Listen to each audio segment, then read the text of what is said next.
the Silver is after Mord in order to fulfill the Archduke's wishes. Leon gets shocked as he finds out that the Archduke is targeting Mord and asks whether the Archduke is holding hands with the Blood of Silver to target Mord.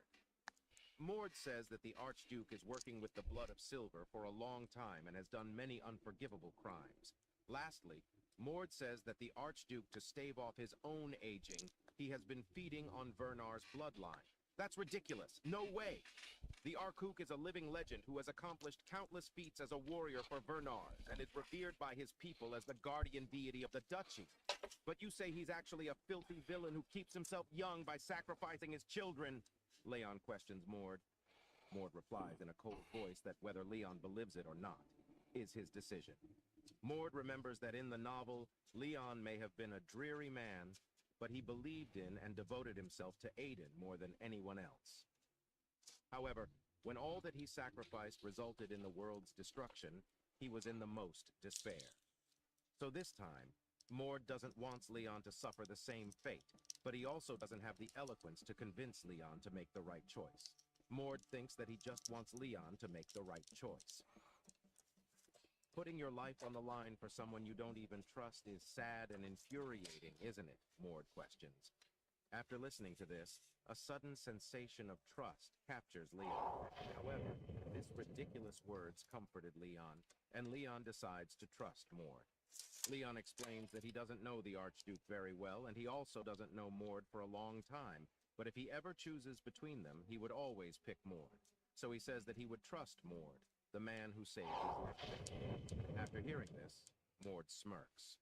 Then they notices that Kale has already consumed all the God's Tears potion at the Archleek's hideout.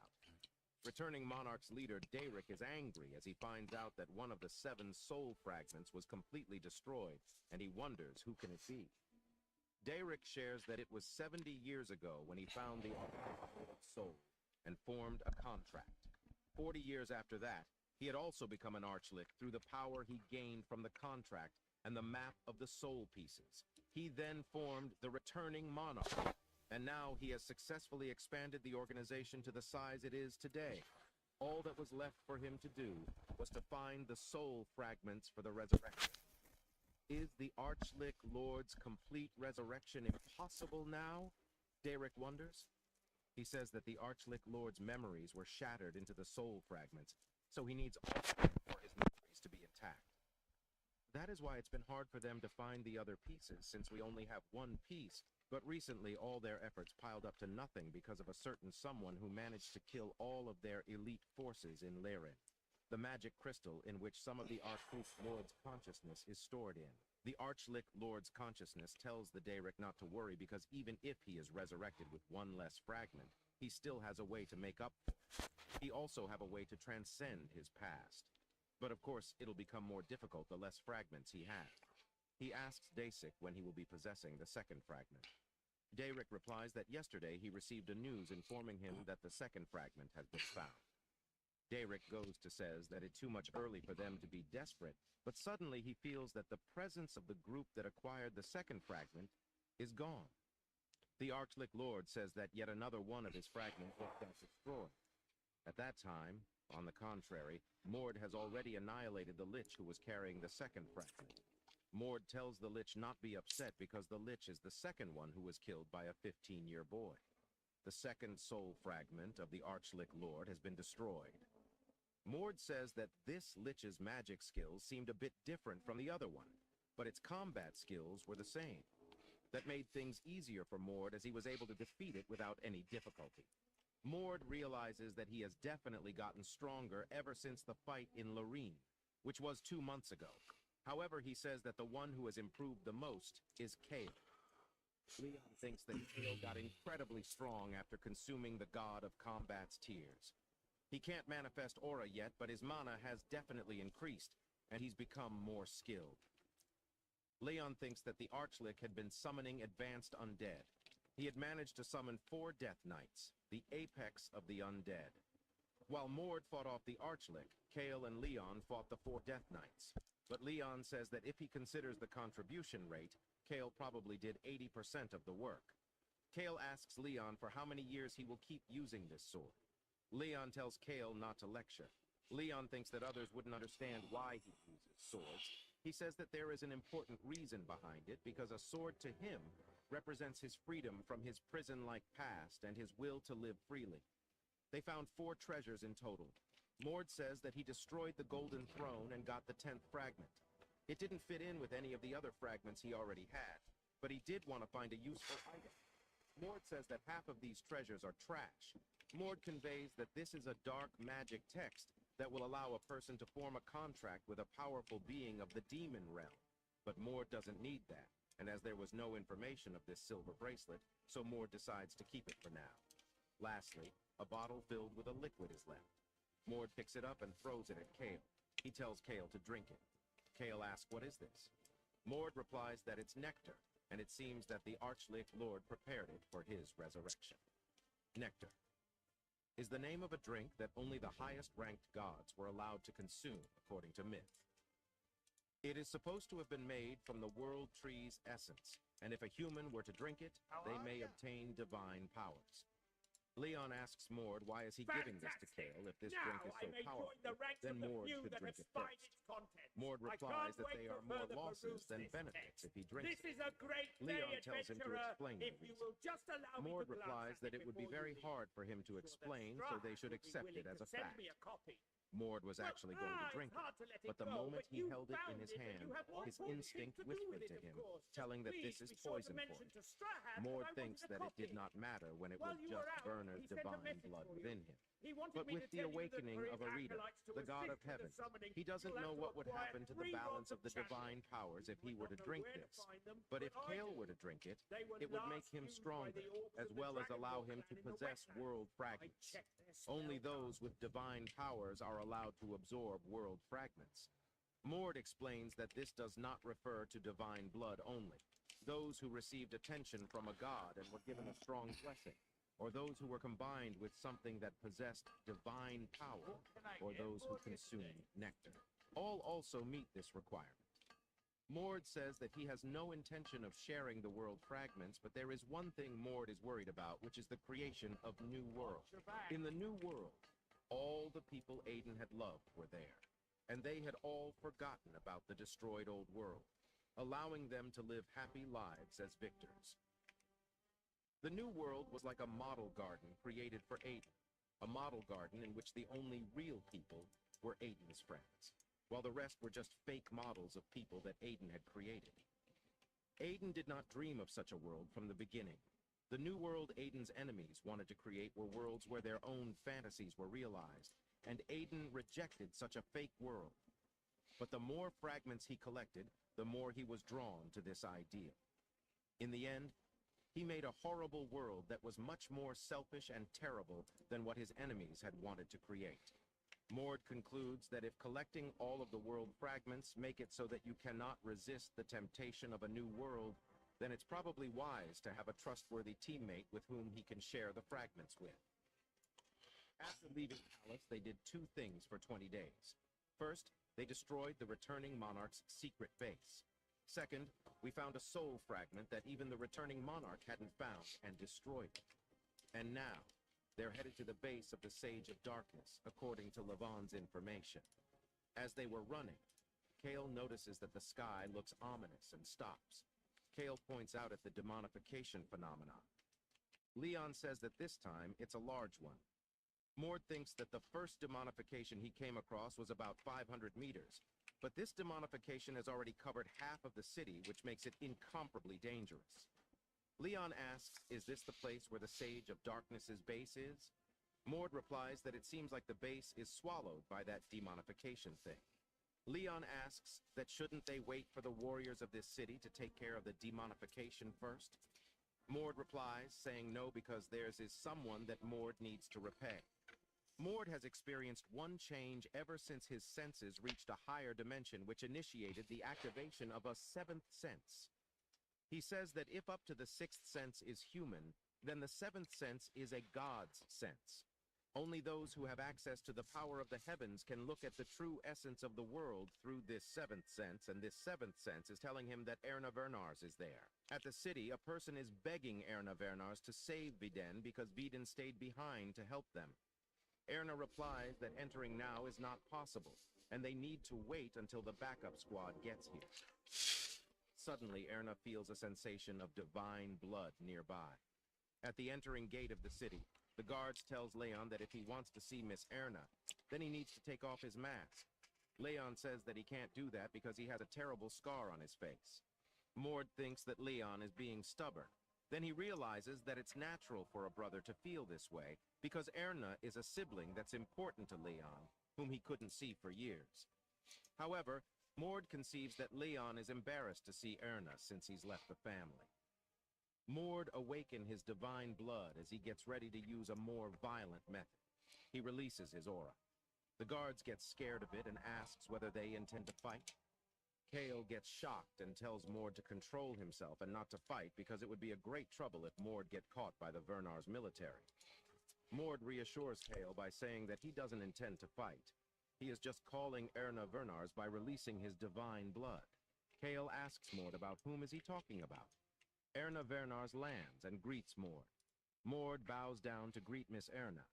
Erna orders the guards to guide Mord and the others to her tent because they are valuable guests. The guard informs Erna that this man is wearing a helmet and seems suspicious. Erna looks at Leon and then tells the guards to also escort him to her tent. Erna thought that Mord was heading north, so she asks Mord what is he doing here. Mord explains that he was carrying a secret mission under General Ilden's orders and they have something they need to do here. That's why they are here.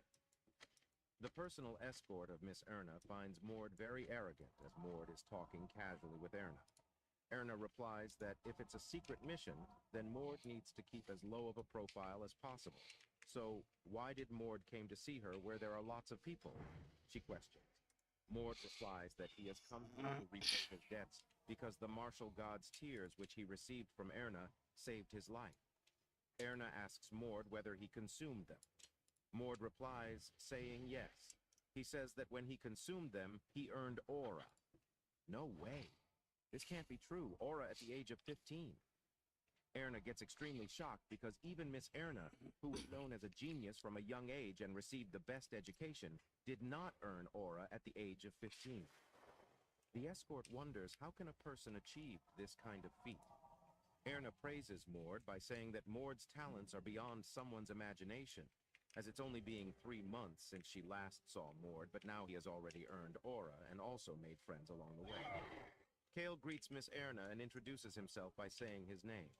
Kale introduces that he is an advanced warrior under General Ilden's command. Leon tries to introduce himself as Paydon and says that he is a mercenary. What are you trying to do? Welcome to Stormwind. Erna Took a long asks. time to rebuild her, but it was Then well worth it. Leon realizes So are you that visiting, Erna or knew are from you the here on beginning business? that the helmet-wearing guy is Leon. Erna explains that she recognized Leon from the beginning, but she thought that Leon just doesn't want others to know that it was him. That's why she brought you here. Did you really think I, Erna Vernars, wouldn't recognize you? Leon, with whom I have spent my childhood? Erna questions. Erna says that she knew Leon was working as a mercenary, but she never expected that Leon will Gion Mord.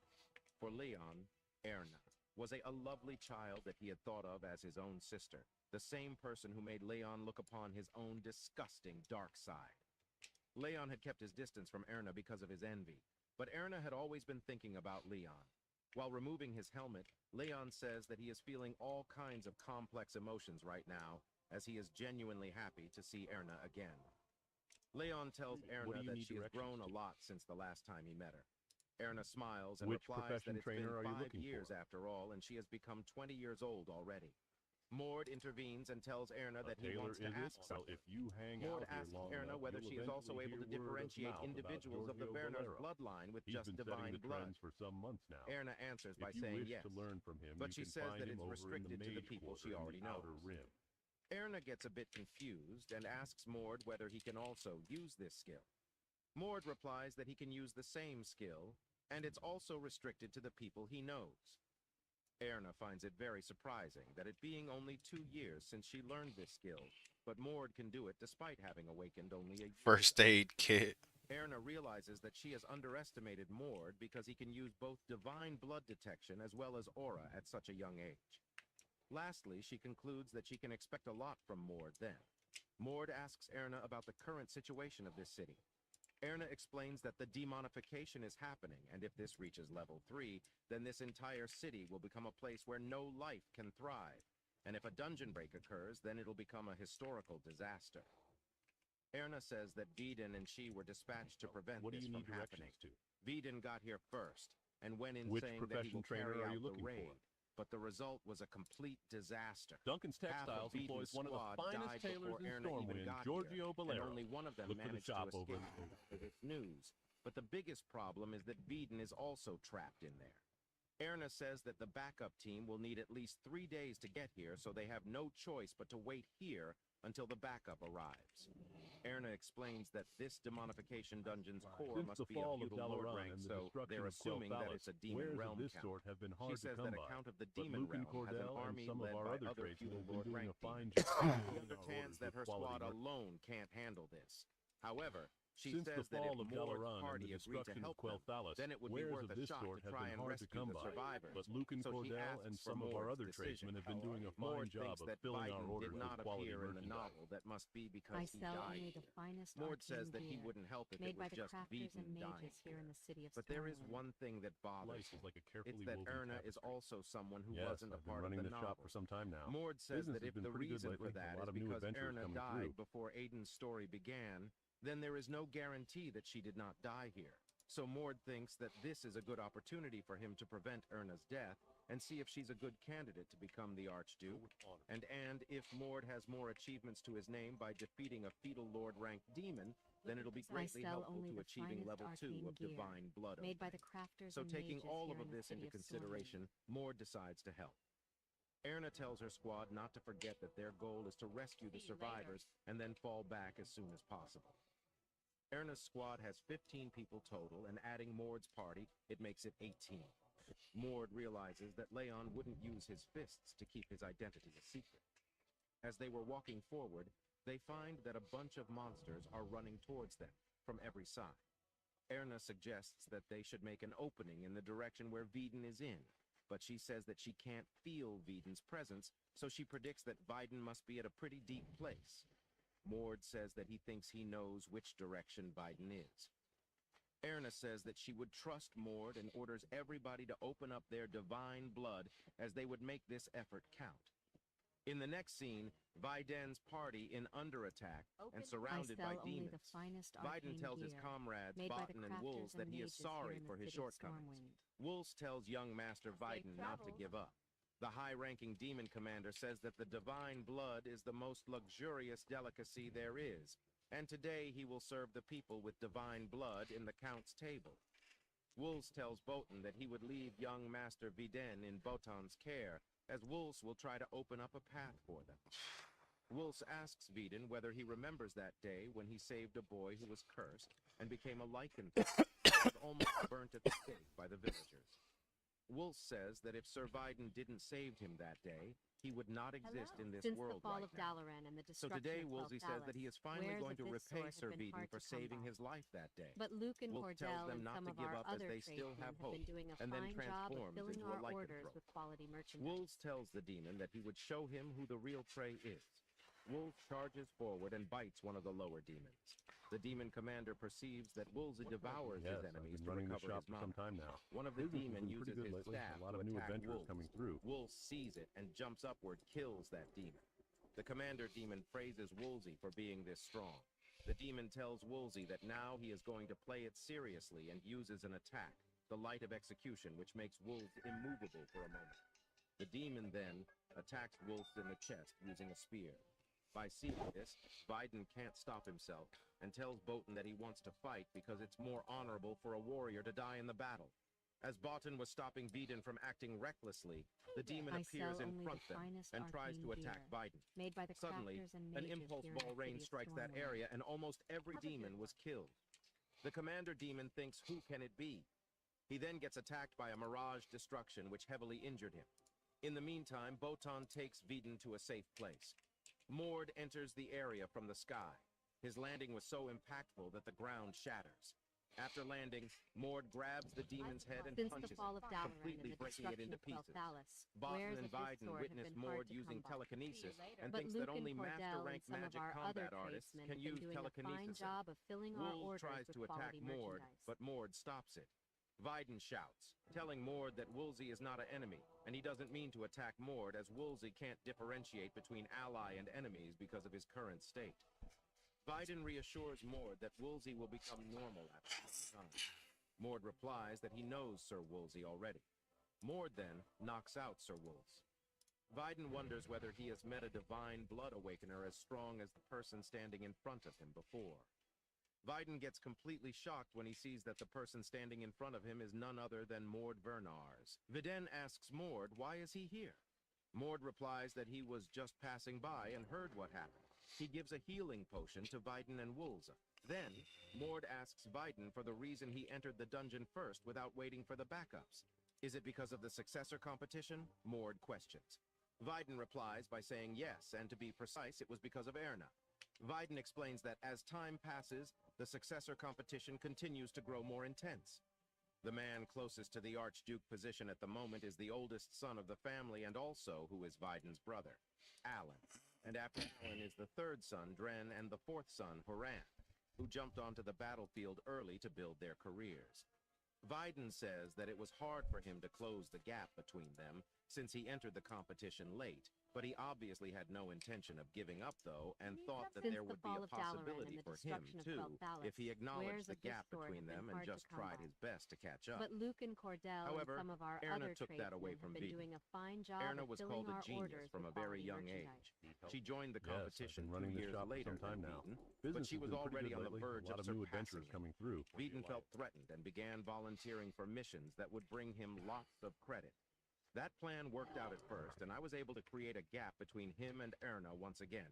But Viden experienced a great failure earlier this year. During a mission in the White Demon Realm, the renowned Order's family interrupted and caused great damage. The failure of the mission alone was impactful enough, but the fact that it was caused by their arch-nemesis, the Orders, led to Viden's image being damaged. That is when Viden was paired with Erna for a mission, and he was overtaken with panic that she might surpass him. That's when he realized that he needs to make sure that he does better than Erna on this mission. He decided that he will go in first and clear the entrance area and just not push himself too hard. Viden says that now he realizes that he justified his actions with nonsense logic because of his greed, and in the end, he pushed his innocent subordinates to their deaths. Lastly, he says that he should have waited no matter how anxious he was. After hearing this, Mord thinks that he doesn't knew Erna was this talented became she never existed in the novel. Mord knew that Erna had the best mana out of everyone, but now it seems that's not all she has. Viden asks Mord for the reason of saving him. Mord replies that Erna asked him to save Viden. Erna did that? Viden questions. Mord explains that Erna's squad was going to act as a bait to distract the enemies while Mord rescues Viden. While they were talking, Erna's squad enters the area. Erna says that there were a bunch of ridiculously strong monsters at first, but their attacks began getting weaker. Erna meets Viden and tells him that it's nice to see that he is okay. Erna tells Viden that he should be grateful to Mord as he would be dead if it weren't for Mord. Viden asks Erna why did she told Mord to save him. Viden says that they're rivals. Wouldn't it be good for you if a rival is gone? Viden questions. Erna answers that it's true they are not related either, but she says that she doesn't need a reason to save someone. Plus, she says that Viden can't hinder her because she is going to be the Archduke. Viden bows down his head and tells thanks to Erna, as because of her both Boton and Wulze were saved. Viden tells Erna that one day he will repay his debt to her. Erna expected that Viden will be getting all mad while saying that he's not going to give Erna the position of Archduke, but she gets shocked when she heard Viden saying the word thanks. What? Erna shouts voice, but Leon shouts louder as he was more shocked than Erna. Leon was extremely shocked because it is the first time he heard Viden saying thanks. Viden says that he has been wanting to ask it for a long time. Why are you wearing that helmet, Leon? Viden questions. Erna's squad's members say that it can't be young Master Leon because this helmet guy is using a sword. Leon reveals himself. How does everyone recognizes him? He wonders. Viden gets surprised when he finds out that Leon was trying to hide his identity. Leon asks Viden how does he recognize him. Viden replies that it's because of the bracelet that he is wearing. Leon's mother gave that bracelet to Leon at coming-of-age ceremony. You remember this? Leon asks. Viden replies that Leon always wore it, so yes. Now this time, Erna gets shocked as she didn't know Leon had something like this. Mord suggests that they should talk later and should get out of here. Suddenly, the demon Count with his entire army enters the area. The Count says that he wants an apology from them as they created a mess of his home. Erna realizes that previously it wasn't just a simple ruse to them further in, but it was to draw them into a trap. The Count praises Erna for being smart and says that he was preparing a banquet for the descendants of Vernars. Leon asks the demon whether he is truly the Demon Count. The Demon Count replies by saying yes and introduces himself as Lotais, who will soon feast on their precious blood and flesh. Erna perceives that there are at least 2,000 of monsters and dozens of demons, and there are feudal lord rank demons too. Erna sees a lady who seems to be very strong. Mord replies that the lady seems to be a baroness, so she must have a part in the battle. Mord tells Erna that they are surrounded by enemies from all directions. Which direction should we pick to fight, though? Erna asks. Mord says that enemies on the east are the strongest, and the ones at the west are noticeably weaker, as if they are luring them to attack the west. Both of them awaken their divine blood and decide to attack south first. As they are moving south, one warrior-type baronet and one mage-type baron rush towards them. Mord tells Erna that he would take care of the baron and she should kill the baronet. The baronet attacks Erna first, while Kale and the other fight the other monsters. The baronet asks Erna for how long she could hold up against a sword with her bare hands. Awaken her divine aura, and replies that she is not sure because she would like to ask the same question. She uses Crevice of Wind to send the baronet flying. In the air, the baronet uses his red flames of frenzy. He is shocked to see that Erna is unscratched. Then, Erna moves towards the baronet and uses her mountain breaker, which completely annihilates her target. Leon thinks that Erna has gotten much stronger in the meantime, but he wonders why now, when he looks at Erna, she doesn't feel as overwhelming powerful as before. The answer is right in front of him, as Mord defeated the Baron at the same time and as easily as Erna. All the members get a new hope when they witness that both the Baron and the Baronet were defeated this easily. All the members think that they still have a chance and realize that without depending on Mord and Erna, they should also kill some monsters. As they are moving to attack with all their might, they get stopped by the Demon Realm's Baron from the other side. The Demon Count from earlier says that she didn't expect the south side to fall this fast. The Demon Count thinks that the younglings from the Vernars are unimaginably strong, so she guessed that she should put an end to this. Mord thinks that it's common for a demon who has the role of the core to provide power to their subordinates, but to imbue the body with power and consciousness to reach almost Count-level strength.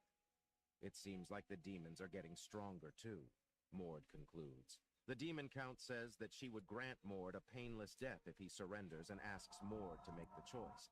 Mord tells Erna to fight alongside him to bring down the Demon Count. What about the other guys? Erna asks. Mord replies that they have to trust their allies.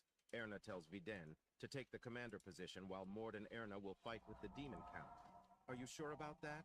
Viden questions. Erna replies that if Viden doesn't agree, all of them will die here. Erna realizes that she can't win against a Demon Count with this much mana left, so she decides to use all the mana she has. She charges at the Demon Count and uses Crevice of Wind. Ha! You think a little trick like this will work on me? The demon laughs. Erna replies that she knows that this will not be enough, while Mord punches the demon from the back, and the Demon Count falls on the ground. Both Erna and Mord rush towards the demon. The Demon Count uses Flash of Massacre and successfully injures Erna's left hand. Both them stop attacking, and Mord gives Erna a healing potion. Erna tells Mord that to just wait for 30 seconds. Mord tells Erna not to worry because he is going to use his ace card. Mord says that since he has decided to use this, he is also going to be the one who will end this fight. The Count tells Mord that it seems like Mord possesses a pretty useful artifact or blessing, as it's been a while she has felt that kind of pain. Then, she says that she won't show any mercy and uses an attack, the Dance of Burning Swordsmen. Mord tells Erna to stay back and faces the attack head-on, while successfully dodging it. The Count wields aura of dual swords and says that she will end this right now, but suddenly Mord's punch appears right in front of her. The Count recognizes that it's second blessing from the god of combat divine physique. How is that possible? She wonders. She asks Mord how is he using a Vernar's technique. Mord replies that it's because he is the god of combat's descendant, while Erna seems shocked because she has heard that the divine physique in the Vernar's legends, and at that time she thought, as it was just an exaggeration. Before the end of the Age of Legends, many giant species existed. In order to close the gap in power created by the size difference, the god of combat The created mine the in ability, Northshire isn't the divine only one with physique, problems. a giant made of I have light reports using that the the power of Fargo Deep divine mine in blood. Elven has also become Mord a haven feels for like he is kobolds. controlling a Explore robot the as his mine weight and is 30 confirm these times its reports, usual then mass return because to of me. divine The physique's mine is blessing. almost due south of Mord Play-thru, makes it hard between for the Mord to stone use field and skills that McClure require homestead. precise control, and it also consumes a lot of mana. The Count uses her power to cut off Mord's divine physique's arm, and at the same time, she uses her sword and stabs it inside its neck. The Demon Count feels that it wasn't hard at all unless Mord isn't the god of combat himself. In the contrary, Mord decides to test the mana bracelet from the Great Mage's ruins because it only uses mana to regenerate without hurting Mord physically. He says that even if an arm was blown off, or if the throat pierced, all that he needs to do is use some mana to regenerate. He regenerates the arm and captures the Count. Mord says that he would now end this and completely annihilates her. After the fight, Mord and Erna's parties headed in deeper, but Lotias had already used up all of her mana to possess the Baron, which made it easy for them to defeat her. They returned to the village after that.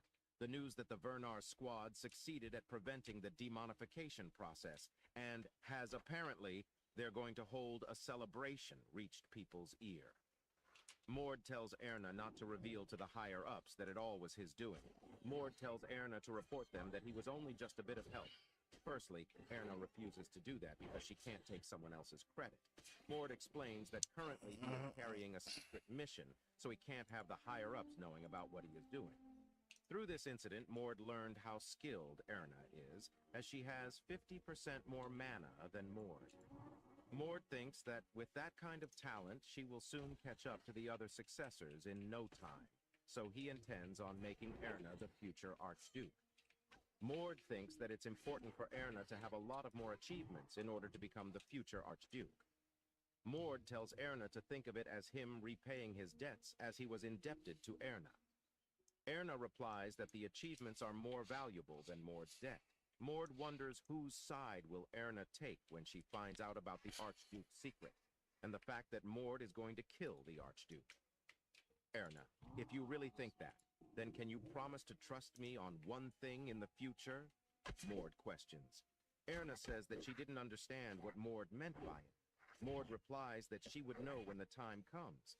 Mord tells Erna to promise him that she will support his decision even if it's hard to trust him when the time comes. Erna simply replies, saying, "All right, are you sure?" Mord questions. Erna explains that she might regret this decision later. But when Lotias appeared, she could tell that even if the reinforcements had come in with them, they would have all been killed if it weren't for Mord. So from that day, she regarded Mord as her savior. Taking all the things into consideration, Keela, move. Get away from over there. Mord Lay down. thanks while smiling. Erna didn't know that Mord could smile like that. Mord tells Erna to keep this incident a secret, and Erna agrees to it. Lastly, Mord reveals to Erna that he can only use the god of combat skills because he has met the god of combat himself. Mord says that one day he will tell Erna how to meet the god of combat. Then, Mord goes to meet Viden. Mord praises Viden for his fast recovery. Viden says thanks to Mord for saving them. Viden tells Mord that he has prepared a gift for him to express gratitude. Viden gives Mord his divine bloodstone. Mord says that he doesn't know anything about it. Viden explains that this is an essence of divine blood, created by extracting the blood of the traditional bloodlines. Only the official bloodline is allowed this privilege. It's created with the blessing at the temple. Viden says that these are usually given to children.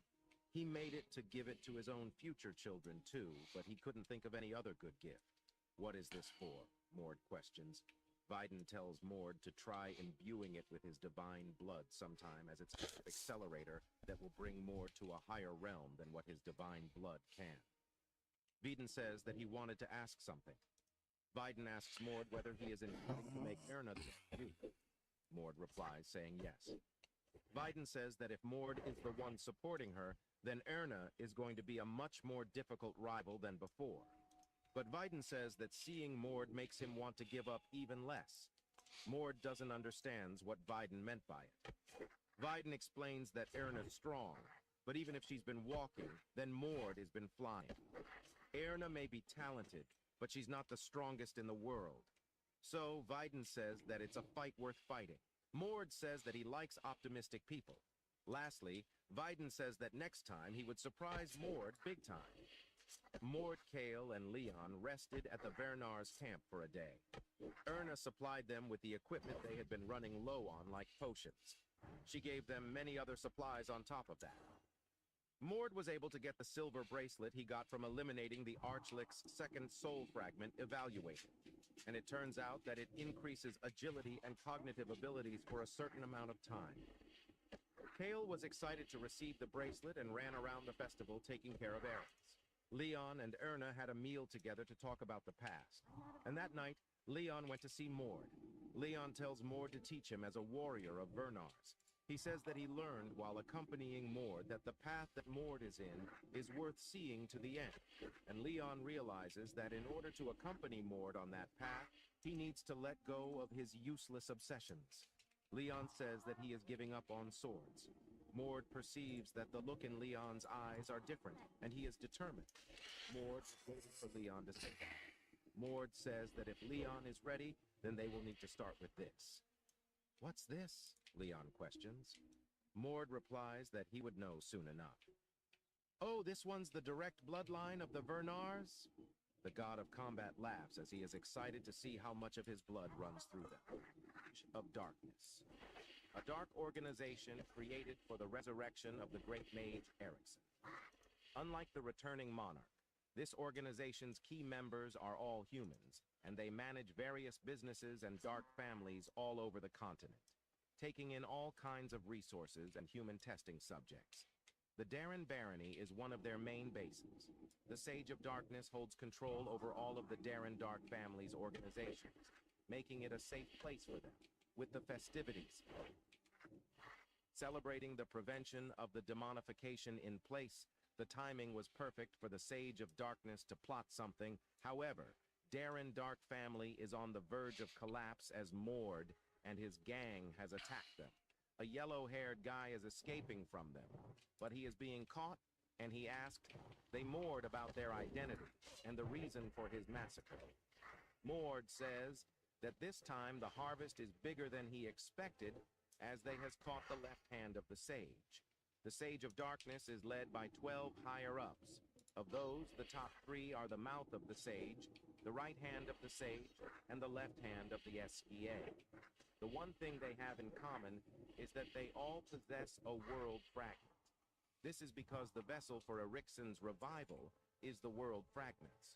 According to the novel 2 years from now, the Sage of Darkness will succeed in collecting all the world fragments and will successfully resurrect Erickson. After that, they end up getting all of their fragments taken from them by Aiden. But Mord can't let that future happen. So he decides to get rid of these guys who will eventually being doomed to this world, and at the same time, he will also obtain the world fragments. It's like killing 2 birds with 1 stone.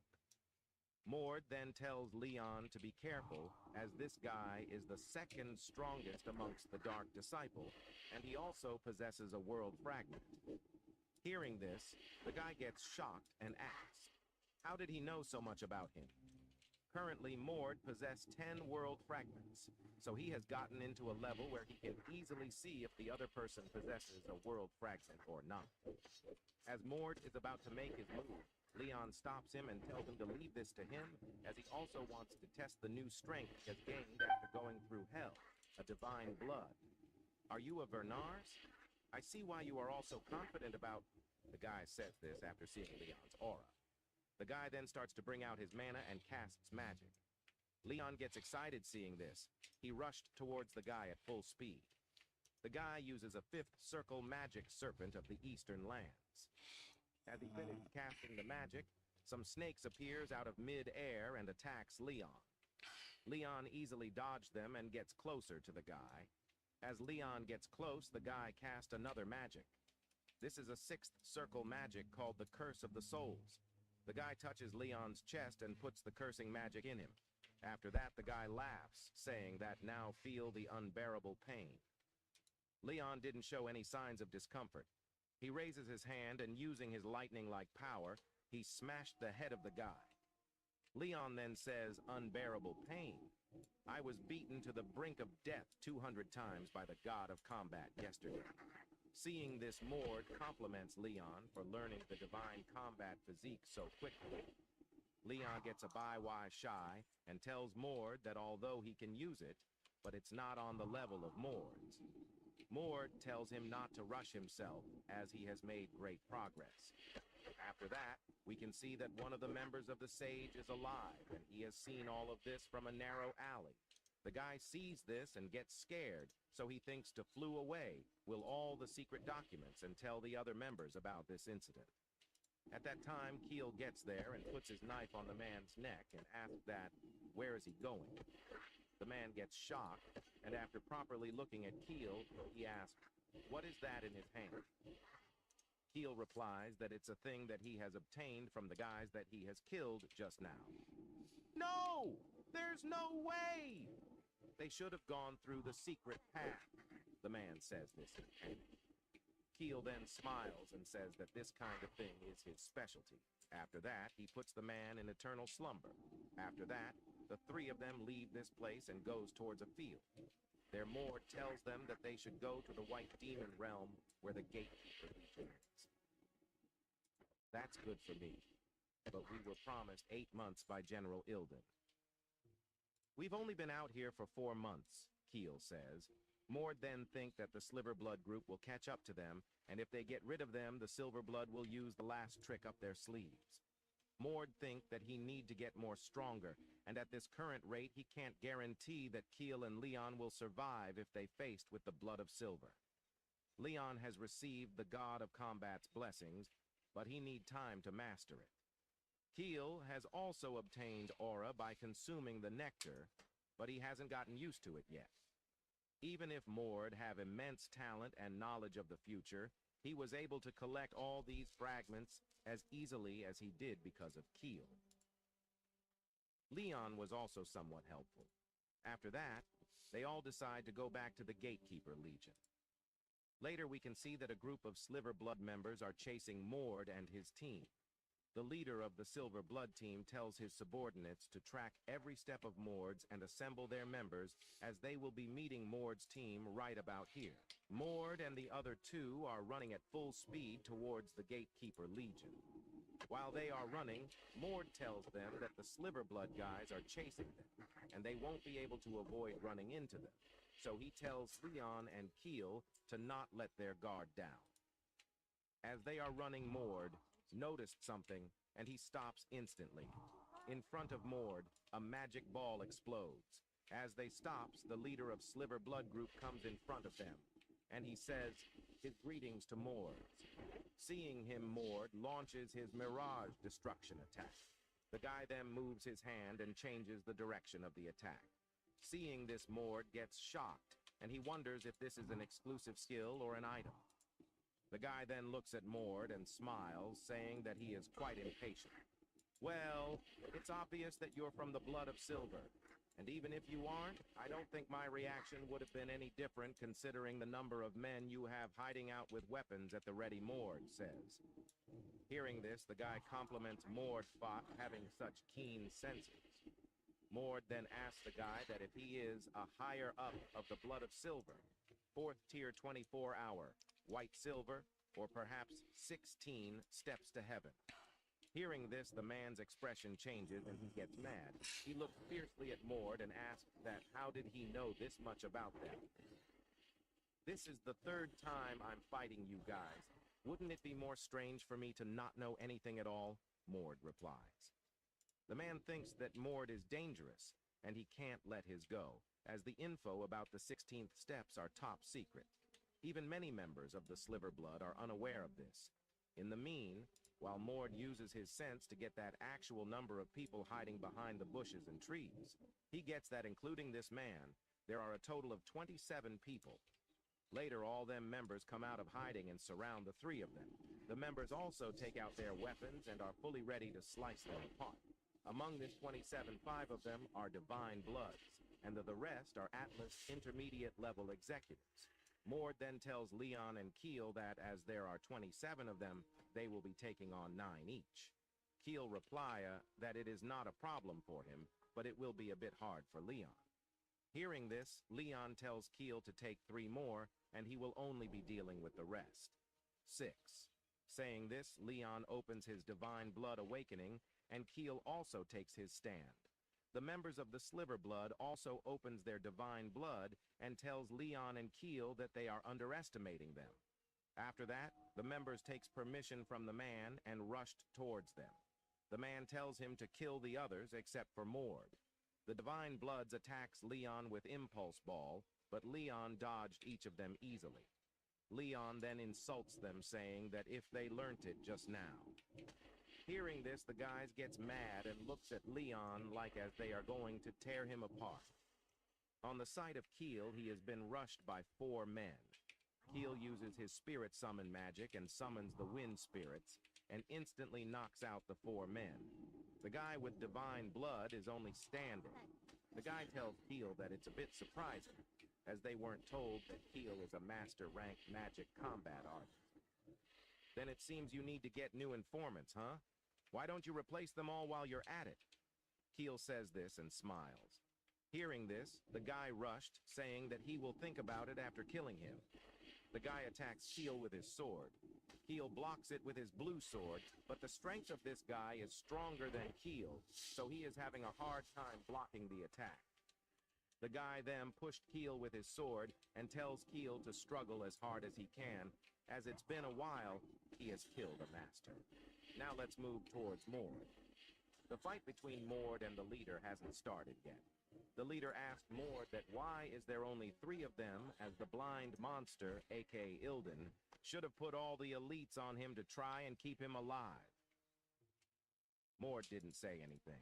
He smiles as he was the one who knocked out the whole squad. Mord then tells the man that if he used all the forces he had to try and stop him from the beginning, he would have had a hard time. But even right now, there are only a couple from the 24-hour White Silver. The man gets furious and strats to give a ominous aura. He tells Mord that he will kill him before he is yapping. The man challenges Mord, the successor of Vernars, and says that he is Ruth, the successor of the god of lake and peace. Saying this, Ruth swings his sword and opens his divine blood and tells Mord that he will show him that what it's like to fight him at a lakeside. Mord stands still and closely analyses Ruth, and gets that he is using the 2nd level of divine blood opening, and he also has an artifact. The man then looks at Mord and starts to say something about his squad that is formed for killing him. But Mord stops him midway and tells him to look around before getting arrogant. Upon hearing this, Ruth gets nervous, and he heightens his senses. He hears sounds of sword clashing. After that, he turns and sees that his fellow group members are getting brutally beaten and are knocked out by none other than Erna Vernars, and Erna comes here with her subordinate, and she smiles, seeing Mord. And she asked Mord that if she is too late or not. Last night, Mord met with Erna. As Erna has put her trust on him, so Mord decided to tell her the truth about the vile acts of the Archduke Vernars. Mord tells Erna that the Archduke Vernars eats his own children in order to maintain his youth. And so for the proof, Mord shows Erna the messages between the blood of silver and Archduke Vernars. Seeing this, Erna gets angry as their hero is the villain himself. Now back to the present, by seeing Erna, Ruth asked Mord that if she is his backup. Ruth also tells Mord that nothing will change because of her, as they will also be killing her along with him. Lexian didn't like deaths by ambush. Your blessing is specialized for preventing ambushes, isn't it? Mord says this to Ruth. Hearing this, Ruth gets shocked, and he asked Mord that, how did he know about the divine blood of Lexian, the god of lake and peace? He was a pretty famous god in the novel MWDW, probably as much as Aiden's bloodline, Magenta. Because of his exclusive skill, which is specialized for defense, the successors of Lexian were never assassinated. Neither stray narrow nor intended assassination would harm them. That's it. It's a powerful blessing because its condition is that you must be by a lake. Mord then tells Ruth that he will get rid of it. First, before doing the same to all others. Hearing this, Ruth says that Mord is an arrogant bastard. He further tells Mord that his subordinate will kill his teammates before him. At that time, an arrow flies towards Ruth and hits his head. But due to his blessings, the arrow didn't touch him. Some guys in black clothes shoots this arrow from a hill. These guys are the top 4 elites of the Shadow Wolf squad. Keel is the one who called this guys. The guys then gets down and says that they hid them and come here as fast as possible. They also says that they will be really fast to make up for being late. After that, one guy jumps and shatters the ground, taking down 2 enemies. Ruth gets a bit nervous seeing this master What's next, rank Dragons? guy. We'll have to One increase member our of the Shadow patrols near that Squad mine. again shoots an Thanks arrow for your towards efforts, Ruth. adventurer. Ruth And hold a blocks moment. the arrow using I might mana have another sheet. task for you. The members of the Thanks Shadow to you, we Squad know are the having Fargo fun Deep to Mine is test out the infested with blessings and kobolds. powers of Ruth. Now we need a scout to Keel is investigate the struggling, more so he distant shouts Jasper at them Lode to mine. stop having Explore fun and Jasper help Lode him. and confirm any Ruth kobold is a bit presence. worried after To reach seeing the all this mine, master travel rank east along the magic road combat until you artist. reach the Tower of A Azora. master rank From magic the combat tower, head artist north is a and you'll rare find the mine resource and the for a foothills. nation.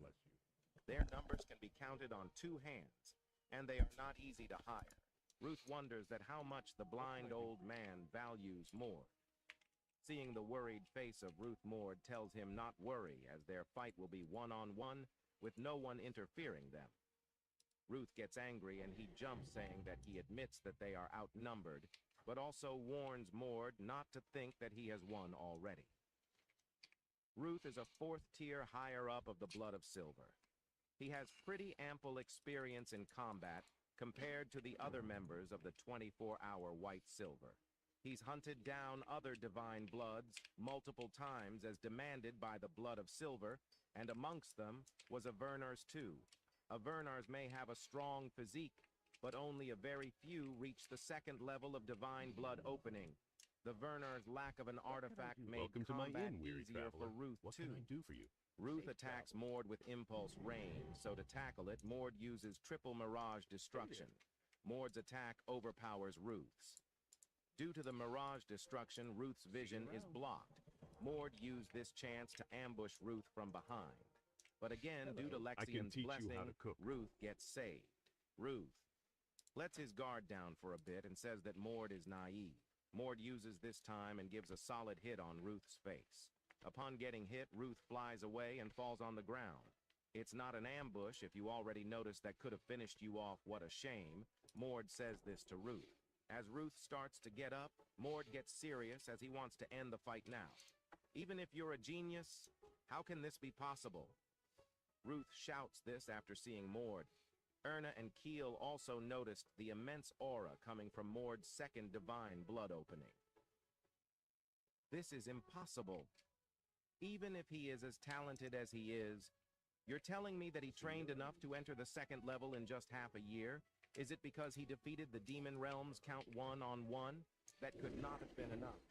Mord, just what have you been doing all this time? Erna wonders. A fight with the Demon Realms Baron, fighting the blood of Silver's squads as well as Varen, a top-rank warrior, the destruction of the Archlich, and 2 high-level mages, defeating the witch cursed by a god, and freeing her, and the battle with the Demon Realm Count a few days ago. This also incidents helped Mord getting this powerful so fast. Mord now attacks Ruth with his fist. Ruth blocks it with his artifact Sour.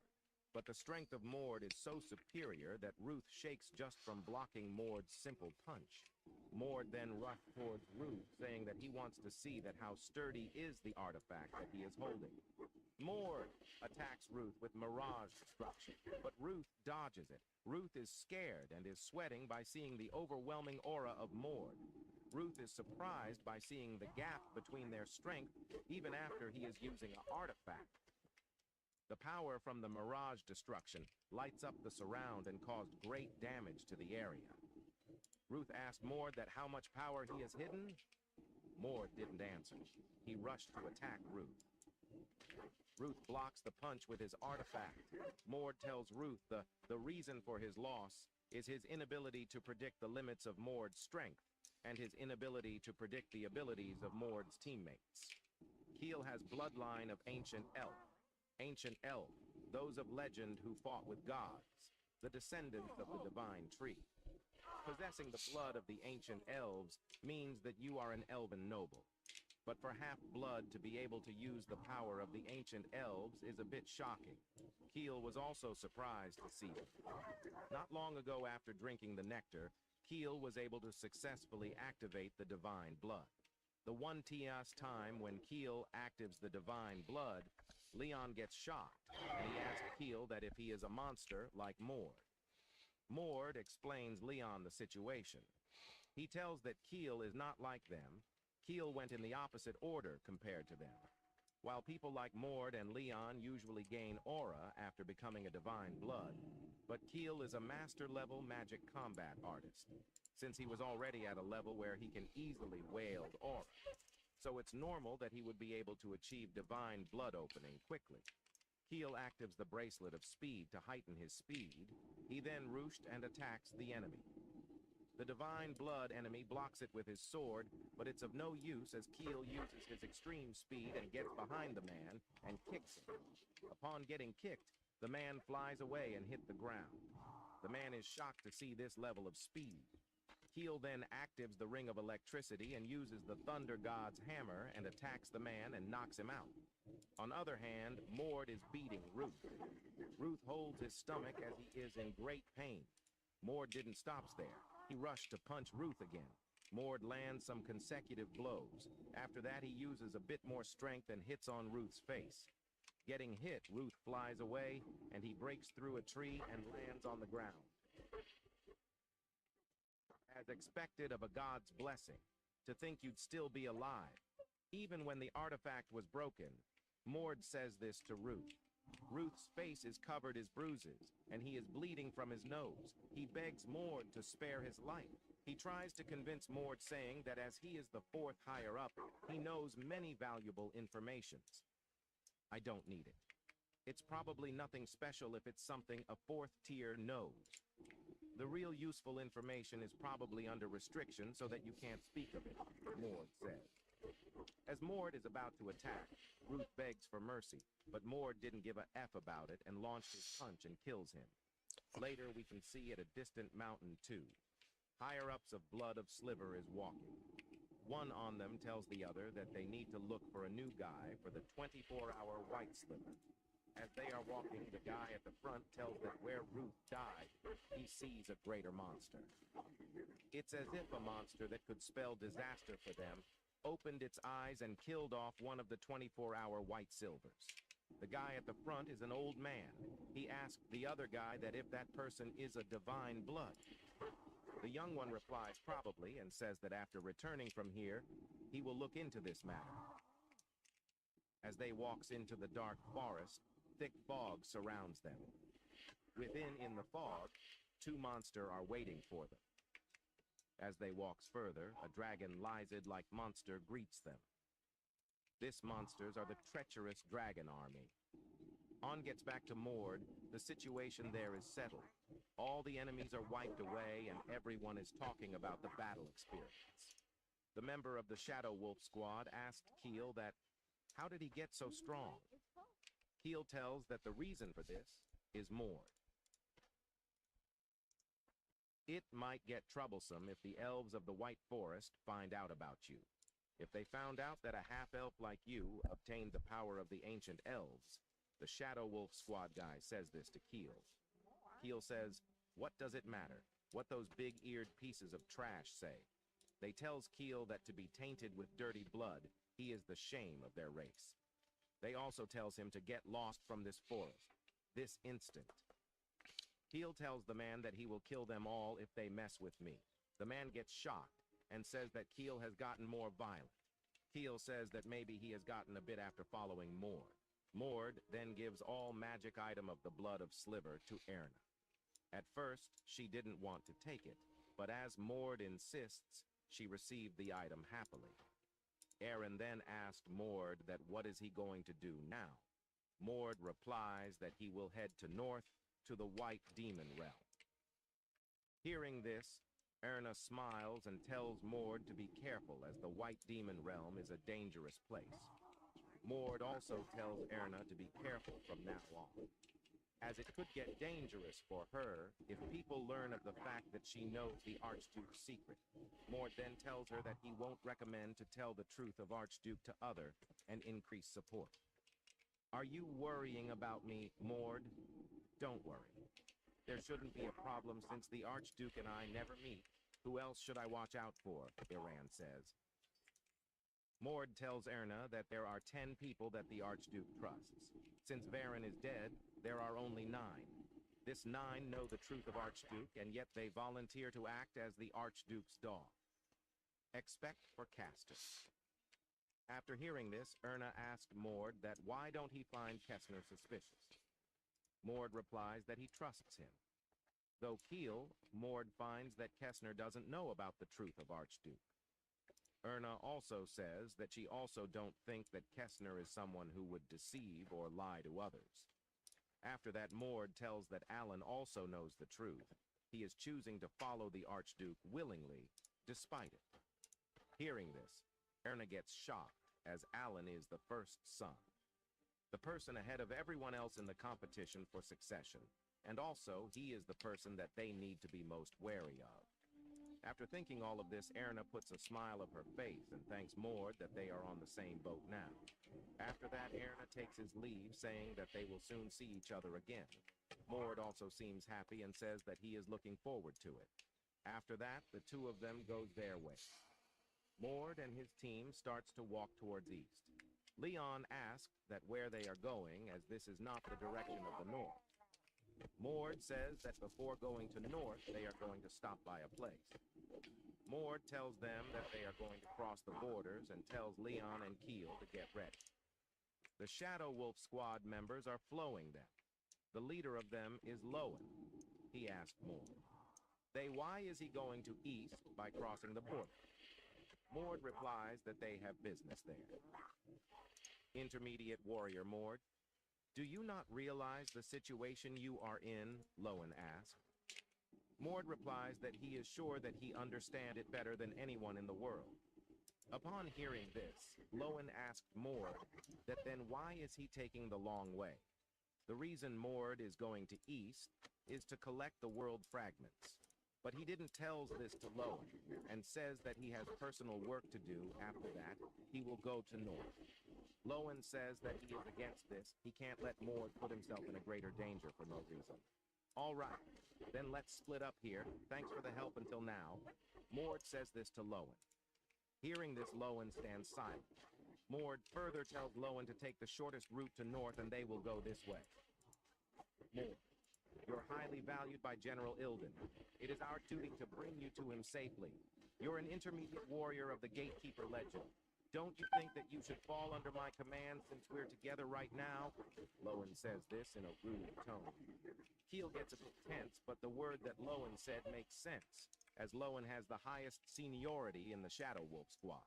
But the reason Kiel is worried as Mord is not someone who will work under him. Sir Lowen, you seem to be greatly misunderstanding something. Let me make this clear. First, I am not affiliated to any organization currently. Second, I have no intention of joining your squad. Lastly, I was promised my right to freedom for 8 months from General Ilden.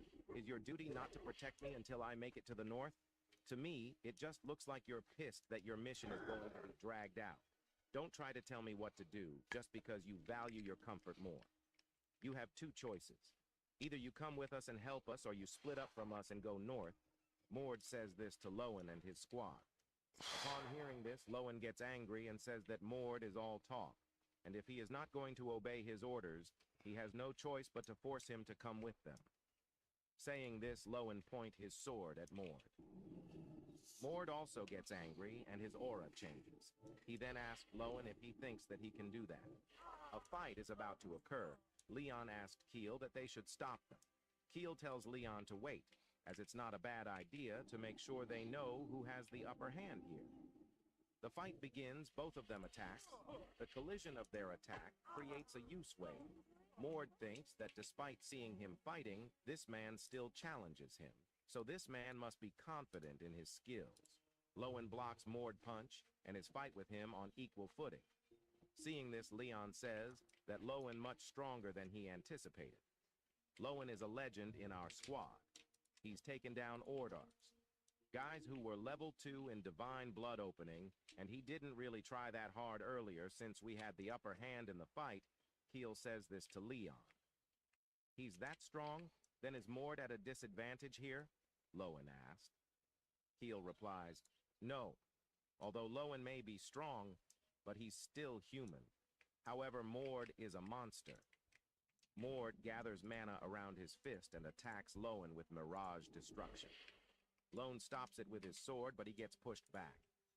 Lowen is surprised to see that how much Mord has grown in the last half year. He also decides to attack Mord with his ultimate technique. Lowen starts to gather mana and points it on his sword.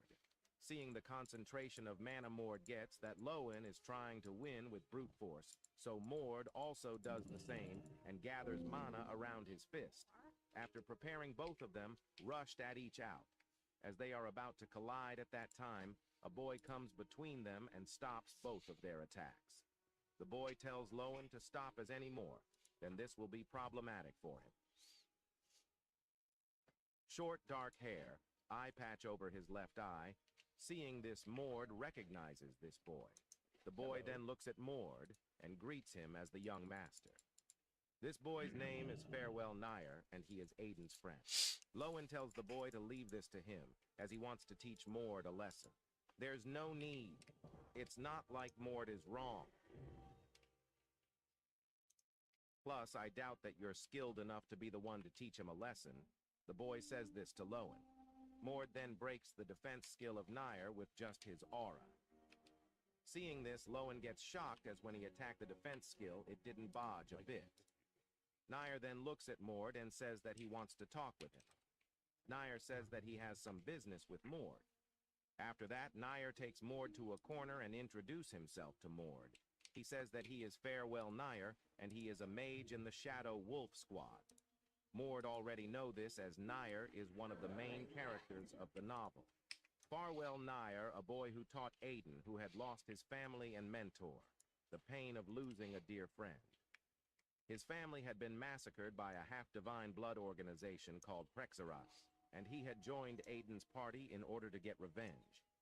The two shared many similarities, which helped them grow closer quickly, and for 2 years, and there is they no fought finer through place many to get rest obstacles and together. relaxation They than at the managed to Lion's greatly Pride damage Inn. Prexaras My and the best friend, Sage of Innkeeper Darkness, Farley, runs but the Lion's Nair Pride. ends up dying. If you tell him I sent you, he may give you the Trying special to protect discounted rates Aiden on without food and getting drink. his revenge. To find the Lion's According Pride to the Inn, novel, travel south all of along the this road from incident here. will occur in You the can't next miss it. 2 years. And at this point in time, the two didn't even know each other. Mord then asked Nair that what business he had with him. Nair says that it's for a personal matter. General Ilden told him that Mord would be able to solve his issue. Nair then asked Mord that if he had heard about the name Prexaras. Of course, Mord replies. Nair gets stunned to hear that Mord heard the name Prexaras. Mord then says that Prexaras is an organization that goes around hunting divine bloods with the goal of becoming the gods of the modern era. He then asks Nair that why is he suddenly asking about them. Nair gets astonished and asks Mord that how did he know all of that. Is that important? I think I know them better than you do, at least, Mord says. Nair is utterly speechless. He looks at Mord with his mouth wide open. Mord then tells Nair to quickly get to the point. Nair grinds his teeth, and suddenly he kneels down in front of Mord and says that he will help him from now on, and in return, Mord also had to help him get his revenge. Nair also says that General Ilden said that Mord would be capable of locating and eliminating Prexaras. Hearing this, Mord asked Nair that what can he do for him. I'm a high-ranking 5th Circle mage. I noticed that you don't have a mage in your party. I will use my skills for your sake if I can just get revenge. Nair says this to Mord.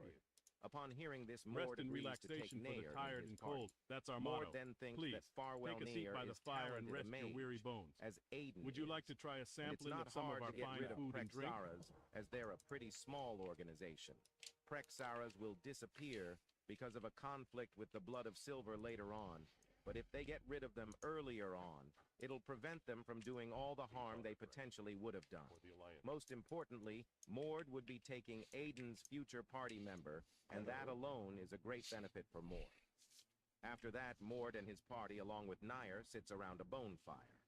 Mord then tells Nair that he will have to work a few years in the Gatekeeper Legion.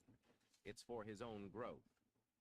Mord asked Nair that if it's fine with him, as he won't be able to help.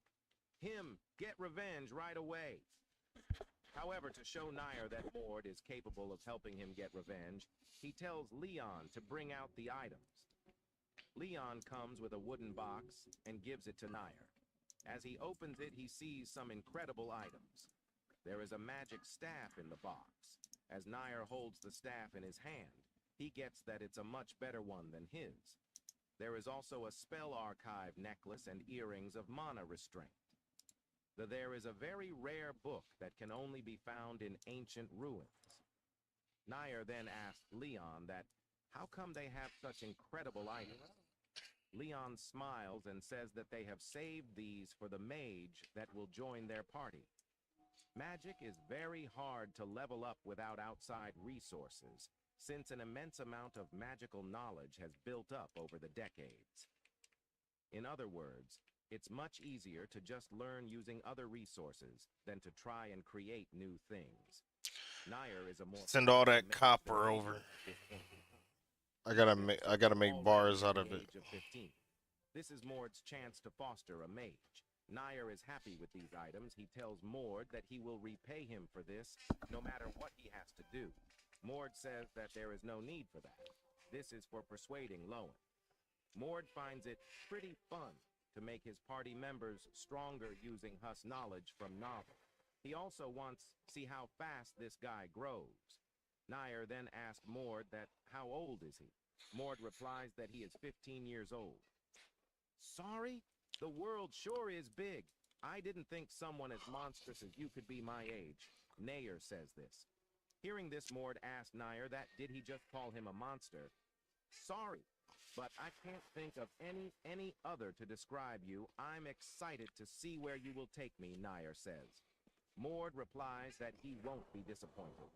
After that, in the next morning, Mord and his little party reached the northwest of the continent, Vert Kingdom. The 7 of them starts to roam around the city. Lowen then asked Mord that as now they are here, what is he planning to do? Mord replies that nothing much. They are just going to destroy a few places. Hearing this, Lowen and Nair get stunned. Keel and Leon is normal as all this time they have been doing this type of work. Rowan of the Shadow Wolf Squad. He has survived as an active combatant for over 20 years in the White Labyrinth, accumulating vast combat experience. Whether it's against people, monsters, or demonized dungeons, even regular dungeons were familiar to him. But now, as he sees Mord, he gets surprised, as Mord found a ruin without any prior information. Mord headed toward a rural village near the border. Suddenly, he chanted a spell in the village hall basement, and a passage leading to the ruins appears before him. Rion wonders if Mord had informations about this ruins. He also thinks that the older the ruin, the more cautious one must be of traps, but Mord breaks through all the traps with sheer strength. Mord then goes inside and stands in front of a pillar, and he tells all of them that from here on, their roles will be crucial. They asked Mord what he meant by roles. From now on, attacks will come from 4 directions. Please block them well, Mord replies. He then touches the pillar and says that light circles will appear on the floor from time to time. At that time, at least one person must be inside the circle. Otherwise, defending will become more difficult. The Shadow Wolf members are so confused, they asked Mord that what he is talking about. At that time, from the 2 portals, magic golems starts to appear and rushed towards them. The magic circle on the floor also appeared. Rion is so mesmerized, seeing that everything is happening just as Mord said. Time is short. Mord can't visit every ruin and dungeon, but by optimizing the route to the north, he must obtain everything he can. The golems are taken down easily, and Mord and his team gets at the center of the ruin. Leon finds a nectar. Leon is very happy as Mord has given the nectar for him. Drink lower. That isn't nectar is something that only appears in myths, yes. Unlike the counterfeits created in wicked ways with silver blood, this is a genuine one made during the mythic era, Mord replies. He then thinks that this is the reason that the silver blood attacked Aiden's family, because modern nectar is made from unawakened divine blood as a sacrificial offering. Now, out of the 5 Mord know of, 2 have been used. Mord has to think about how to use the 3rd one that can be obtained in the north. Leon's lacking talents have been supplemented by nectar. He should be able to reach the level of a master soon. Nair asked that where to next? A ruin? A dungeon? Mord reply no, and says that this time the task is trash cleanup. After that, we can see that a guy is beating a group of men. The men offered him money and requests him to leave them alone. The yellow-haired guy is holding a knife and is drawing something on the ground. After finishing his drawing, he tells the man that if he wants money, he can get tons of it without their help. But the reason he is doing this is for sacrificial offering. Hearing this, the men tremble in fear. The yellow-haired boy then claps his hand, and the magic circle on the ground lits up, and the group of man vanishes in thin air. Seeing this, the yellow-haired man gets happy, as from this offering he get a ball of mana. This boy's name is Amit. He is one of the 9 god candidates of Prexaras. In this world, there are many secret organizations, but Prexaras has the simplest goal of them all, becoming a god. Prexaras is both the name of the group and the name of a relic left behind by an ancient god. All right, y'all. It's been a long. It says I've been on for like almost 8 hours this time, but I had to restart my stream twice, so I think I've been on like 12 hours. So I'm gonna tell y'all, the best thing I can. Love, peace, and motherfucking chicken grease. I'm gonna catch y'all a little bit later, or catch y'all tomorrow. I'll holla at y'all. Peace.